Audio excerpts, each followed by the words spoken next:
Aquí vamos a conversar sobre la situación argentina con Emiliano Exposto. Bienvenido, Emiliano, ¿cómo andás? ¿Cómo andás, Marian? ¿Todo bien?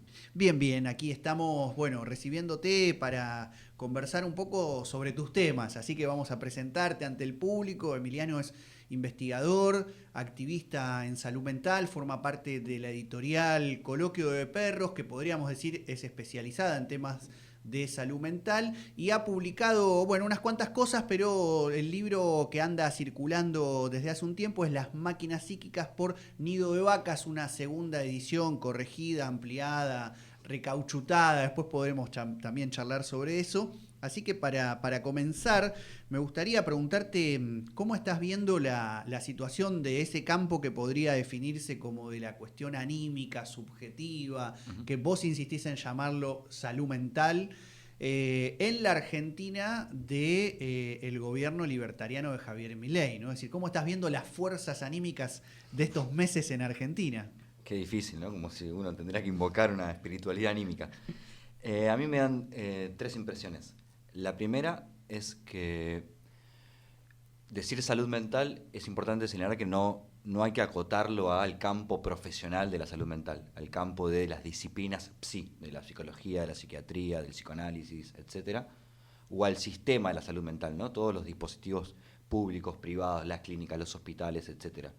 Sino pensar la salud mental en un sentido muy ampliado, donde implica un cierto tipo de reflexión, de disputa política, etcétera, por el problema del malestar. Un tipo de disputa anímica por los malestares. Entonces, en ese sentido, me da la impresión de que dos cosas. Por un lado, la pandemia, ¿no? Que parece que haya pasado hace mucho tiempo, pero pasó hace bastante poquito, y todavía de alguna forma no terminamos de entender qué nos pasó en la pandemia y qué todavía nos sigue pasando con eso. Puso en la escena pública y puso en la agenda política el problema de la salud mental, en el sentido de que la pandemia nos hizo conscientes del estallido de una crisis anímica, de una crisis de la salud mental. ¿En qué sentido? De que cada vez somos más personas las que atraviesan algún tipo de síntoma, patología, malestar, como depresiones, ansiedades, insomnios, ataques de pánico, etcétera. Y que por lo tanto encuentran diferentes vías para tramitar esas angustias, esos malestares, esas emociones, como el consumo de psicofármacos, la terapia, etcétera. Entonces la pandemia de alguna forma aceleró una crisis de la salud mental. Y después uno podría decir que lo común entre la pregunta política del activismo en salud mental y las nuevas derechas es una pregunta y una sintonización con el problema del malestar. Uno podría decir que, y podemos profundizar en esta línea, que las ultraderechas hoy están sintonizando o conectando con una serie de malestares sociales que hace rato que vienen dando vueltas por nuestras sociedades y que de alguna forma la ultraderecha los representa, le pone lenguaje, los captura o los politiza. Por ejemplo, unas derechas que están conectando o sintonizando con la bronca, el descontento, la insatisfacción, la rabia, etcétera. Entonces, de alguna u otra forma, lo que une la pregunta entre las derechas y la salud mental es el problema de qué significa hoy politizar el malestar. Bien, porque ahí también aparece una disputa en torno a los términos, ya que también has estudiado filosofía y en alguna medida también te dedicas a eso en tu vida, en torno a cómo nombrar algunas cuestiones, ¿no? Por ejemplo, ultraderecha, nuevas derechas, neofascismo, fascismos a secas. ¿Cómo lo ves vos ese término específico? ¿Cuál te sentís más cómodo? ¿Por qué? Yo tengo que usar la palabra ultraderechas o derechas radicalizadas, pero me da la impresión de que la palabra fascismo conserva un nivel de enfrentamiento y antagonismo sin el cual no podemos pensar ni resistir hoy. O sea, como que conserva algo de que estamos en una guerra, estamos en un enfrentamiento, estamos en un antagonismo irreductible. O sea, hay algo de la palabra fascismo, más allá de microfascismo y todo ese tipo de discusiones muy fértiles, de que hay un enfrentamiento histórico entre fuerzas de signo desigual, signos de fuerzas con otra orientación política, y que en esas fuerzas son irreconciliables. Por un lado, la palabra fascismo me parece que nos da ese espesor de enfrentamiento, pero quizás sea un poco imprecisa a nivel histórico, ¿no? Si Mm. decimos que esto es igual al fascismo histórico de Mussolini, Sarasa. Sí me da la impresión de que quizás hay algo de la palabra nuevas derechas que nos queda corto también, Mm. ¿no? Que no permite terminar de tocar la fibra última donde estas nuevas derechas serían más nuevas que las nuevas derechas cuando hablábamos del macrismo hace menos de 10 años, ¿no? Entonces me da la impresión de que hay algo de derechas radicalizadas en el sentido de que pasan del discurso al acto, del discurso del odio a ciertos actos de una derecha desinhibida en términos afectivos, reactivos, y que la palabra fascismo no hay que tenerle miedo, siempre que entendamos que no estamos hablando del fascismo de Hitler, histórico, digamos. Sino de un tipo de fuerza que tiene la aniquilación del otro como una posibilidad.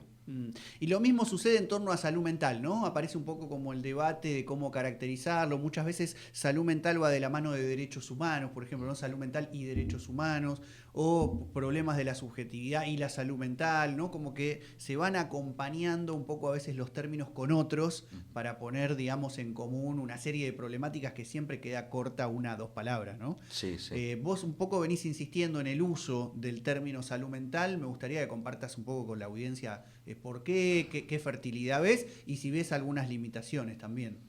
Sí, yo le encuentro una utilidad estratégica, en el sentido de que en la escena de la conversación pública y la discusión cultural hablamos términos que se hablan.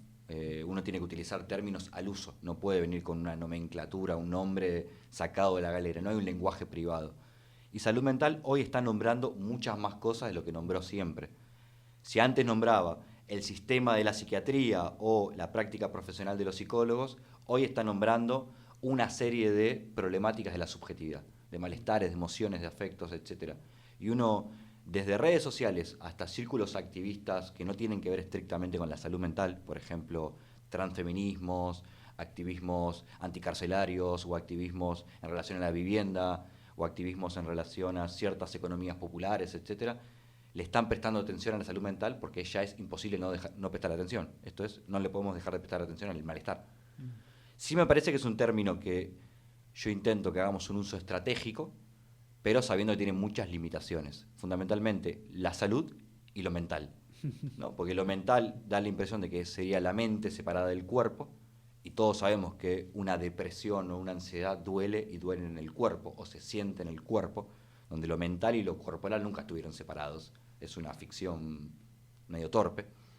Y donde la salud también tiene un problema que es diferencia la salud de la enfermedad, el bienestar del malestar. Entonces, siempre que lo usemos en términos estratégicos, me parece que es afortunado seguir utilizándola en la medida en que participamos en discusiones políticas y públicas. Vos decías también sobre la pandemia y estoy pensando un poco cómo ese movimiento, digamos, no solo se aceleró, sino que se internacionalizó, ¿no? Podríamos pensar que más allá de los ideales y las utopías del siglo XX, el comunismo, sin ir más lejos, como que las luchas tienden a ser más enfocadas en territorios nacionales o regiones, ¿no? Europa, América Latina, etcétera, y la pandemia puso un poco la cuestión de la salud mental, de los padecimientos subjetivos en el mundo entero, y muchas izquierdas, proyectos progresistas lo han tomado, ¿no? ¿Compartís esto? ¿Ves que es una discusión que se está extendiendo en muchos lugares del mundo y hay una productividad también ahí para pensar el internacionalismo, como lo hicieron los feminismos previos a la pandemia? Me encantaría decirte que sí. Me da la impresión de que la pandemia puso 2 o 3 agendas, digo las que a mí me quedan más cercanas. La crisis de la vivienda, al menos en Argentina, ¿no? La crisis ecológica y la crisis de la salud mental. Me da la impresión que entre ecologismo, sindicalismo en torno a la vivienda y salud mental no hay el mismo dinamismo.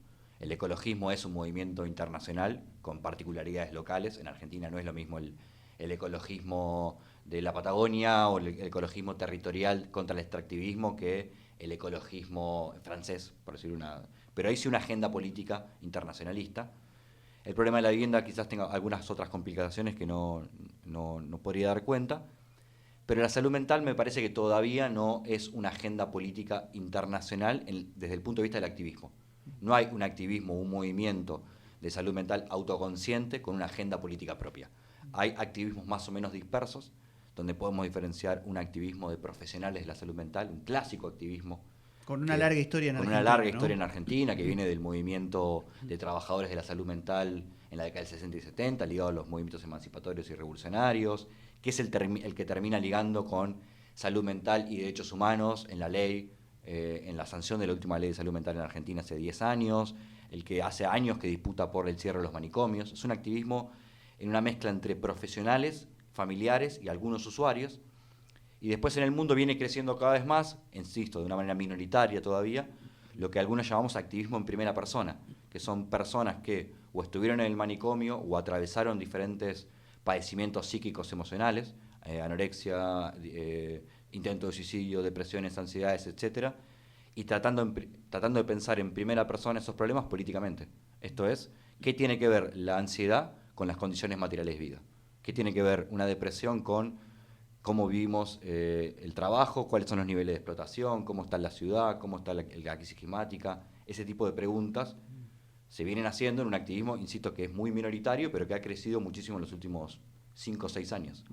Sí parece haber una especie de visibilización mayor, ¿no? Los últimos años estoy pensando no solo personajes más de la escena mediática, ¿no? Digo, influencer o artistas, etcétera. Sin ir más lejos, René de Calle 13 había elaborado una canción en pandemia, ¿no? Y después también en términos de que ya quizás no está tan estigmatizado y separado lo personal y lo colectivo en términos de hasta hace algunos años atrás era tenés problemas, andá al psicólogo, ¿no? Sí. En ese sentido creo que al menos para mi generación, yo tengo 35 años, creo que para varias generaciones también, ¿no? Pero yo hablo por la mía, los feminismos fueron muy importantes. La hipótesis, la premisa feminista de lo personal es político también vale para salud mental. O sea, lo personal, inserte aquí algún tipo de malestar psíquico emocional, es político, y eso permitió una autoconciencia sobre estos problemas muy novedosas, me parece. Y después hay que diferenciar, creo, dos cosas.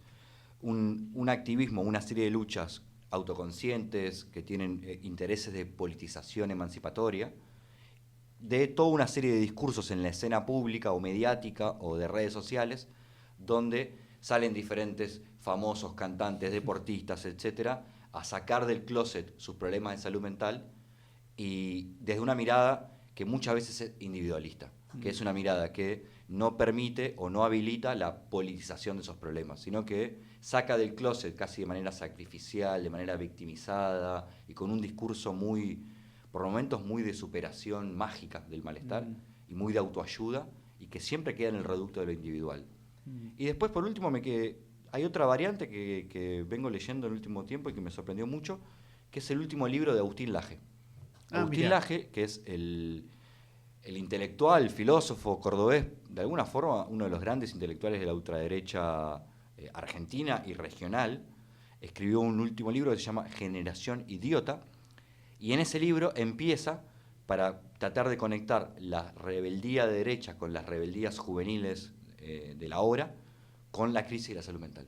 Él dice que la pandemia ha dado cuenta de que aumentó el consumo de fármacos, de que aumentaron los niveles y las estadísticas de suicidio, de que hay toda una generación, que podemos decir que es la generación de Dillon, la generación de los traperos de 20 y pico de años, de los pibes de 20 y pico de años, que están hechos mierda, que están rotos, que están doblados, que están dañados y que la ultraderecha les está hablando. Entonces ahí hay una ultraderecha, insisto, para volver al principio, que está leyendo la crisis de la salud mental y tratando de ponerle imágenes, lenguajes, incluso muchas veces lenguajes que quieren motorizar una rebeldía antisistema, una rebeldía de derecha antisistema. Y esa es la paradoja enorme del AGE y de esta ultraderecha.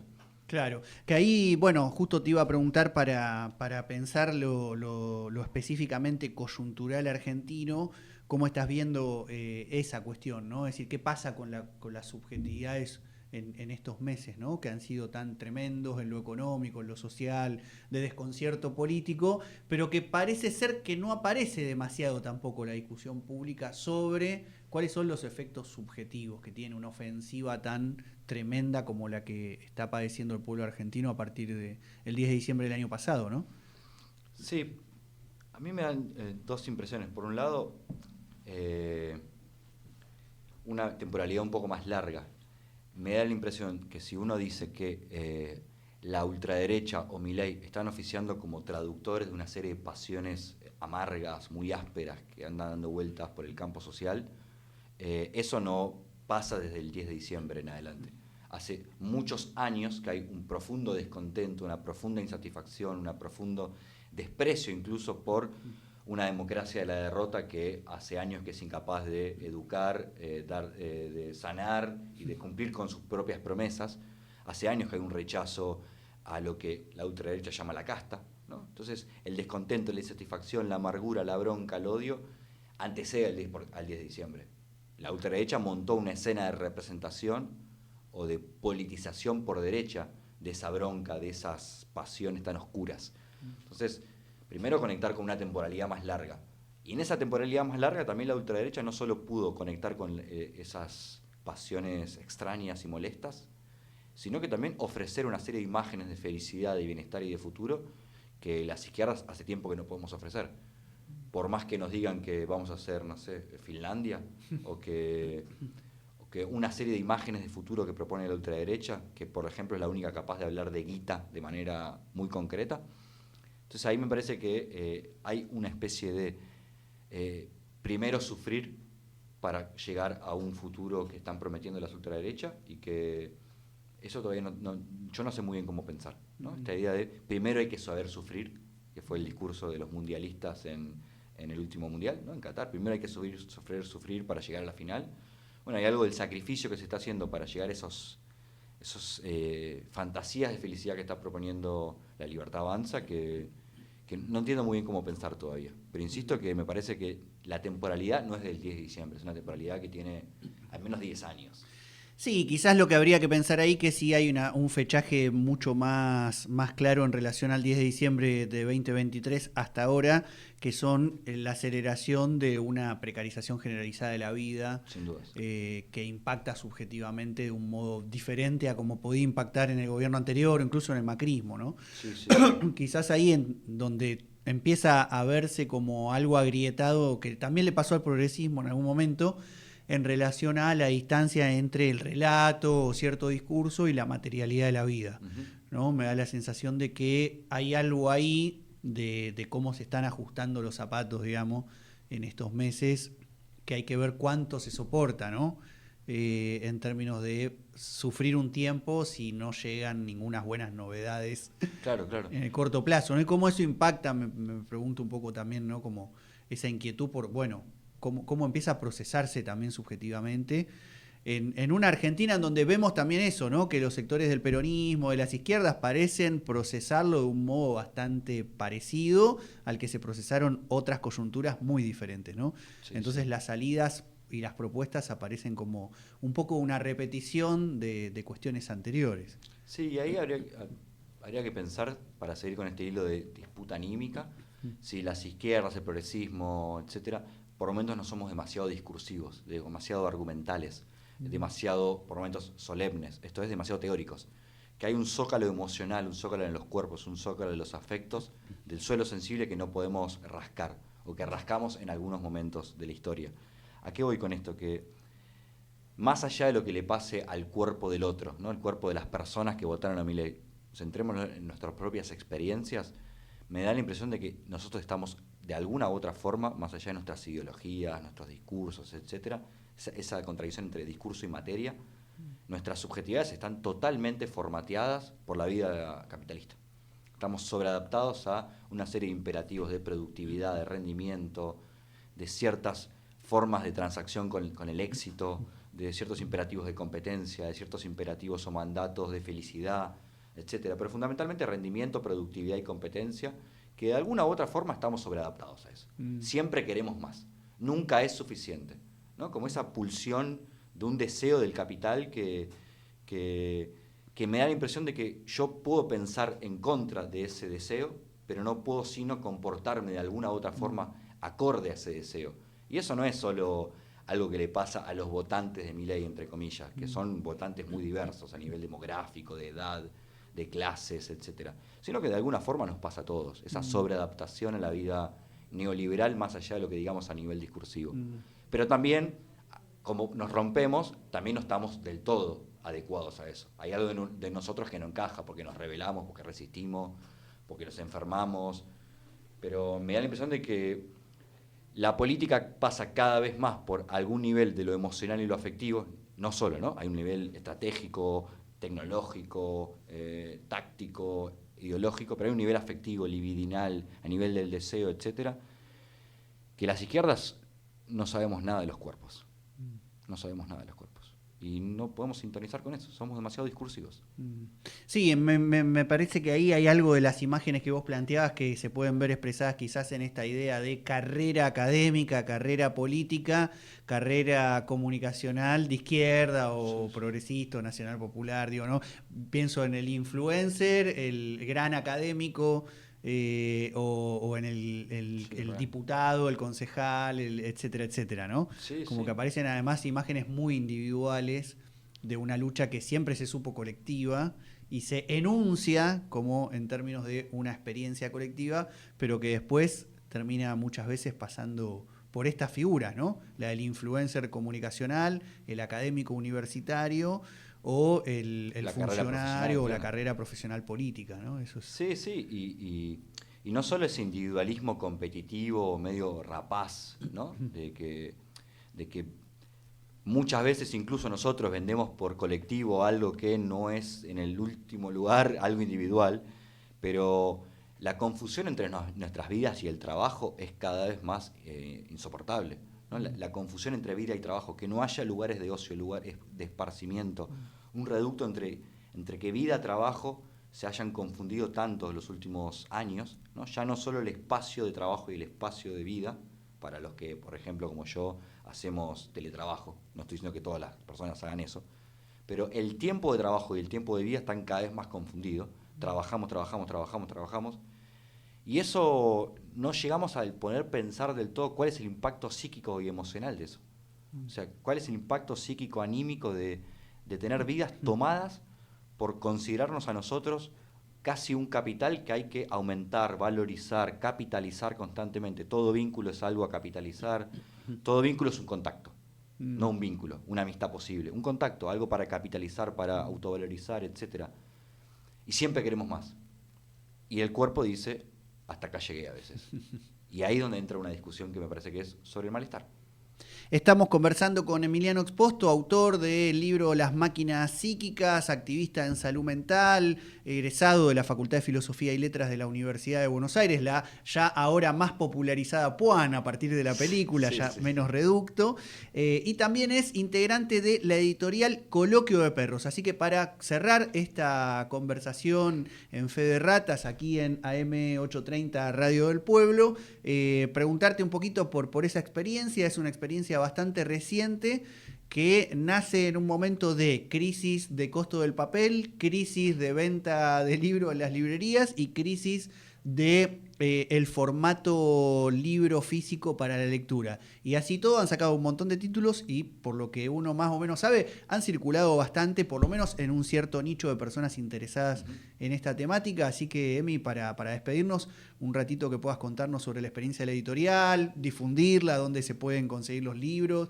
dónde se puede chusmear el catálogo y bueno, ¿qué te pasa a vos con esa experiencia editorial?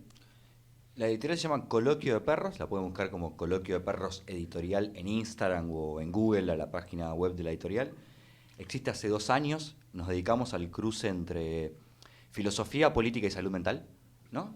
Publicar alguna serie de textos que vienen de la historia del activismo radical en salud mental o de filosofía política contemporánea, más filosofía política de los afectos, de las emociones, etc. La hacemos algunos amigos, ¿no? Algunos 2, 3, 4 amigos y muchos colaboradores que se van sumando a diferentes proyectos. Tiene 2 años de existencia, el último libro se llama Depresión, un sentimiento público, de una autora feminista canadiense muy linda, un libro muy precioso.